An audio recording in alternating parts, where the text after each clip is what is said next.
Sports tanking has been going on for many years, and the NBA is now enforcing league policies to stop resting players and to control sports tanking so the fan experience can be even better. But are these actually working, and how are people able to tank? Well, we'll be talking about that and a whole lot more, so make sure to give this video a thumbs up or a thumbs down because it's your thumb, and let's get into the first video of the NBA Simplified series.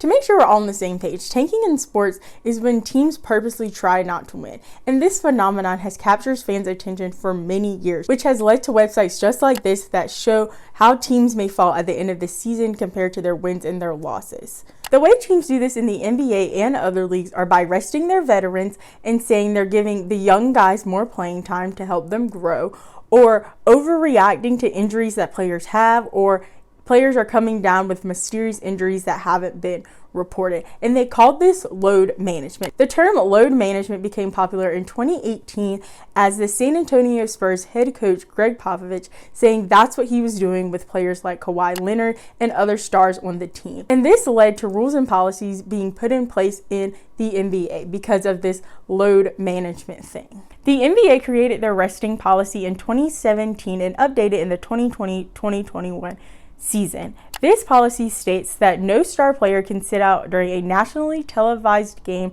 with unusual circumstances. And if that player does sit out that has actual circumstances, they must be visible on the court. So that means that these players can sit out if they do actually have injuries, but they can't stay at home or stay in the locker room or even sit in the back of the bench. They must be up front where the cameras can catch them and fans can see them. This policy did not state anything about locally televised games, so players and coaches can decide to load manage during those games. At the beginning of the season, the NBA said that violating this policy would be at least a $100,000 fine. But in April, the Toronto Raptors sat out Kyle Lowry and Pascal Siakam, and they said that they violated this policy but was only fined $25,000. So with this new policy and only one team actually being punished for violating this, how did this help the competitive balance in the NBA? And the answer to that is yes and no. With 12 games left in the season, 24 teams were still competing. May that have been for home court advantage, to finish in the top 6,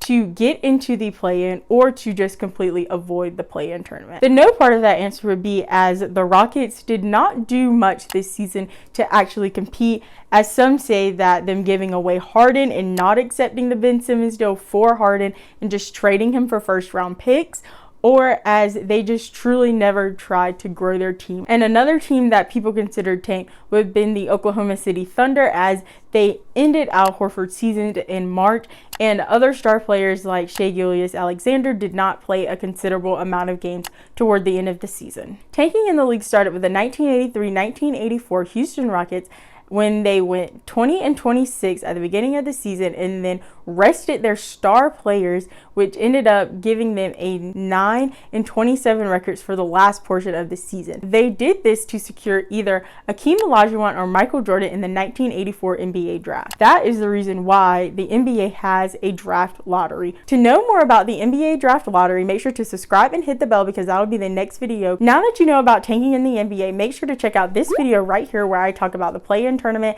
and how it is going to affect the way the NBA is played in future seasons. Make sure to subscribe and hit the bell so you don't miss any upcoming videos, and I post every Monday and Thursdays at 11 a.m. Eastern. Make sure to give this video a thumbs up or a thumbs down because it's still your thumb, and remember, don't be afraid to join the convo.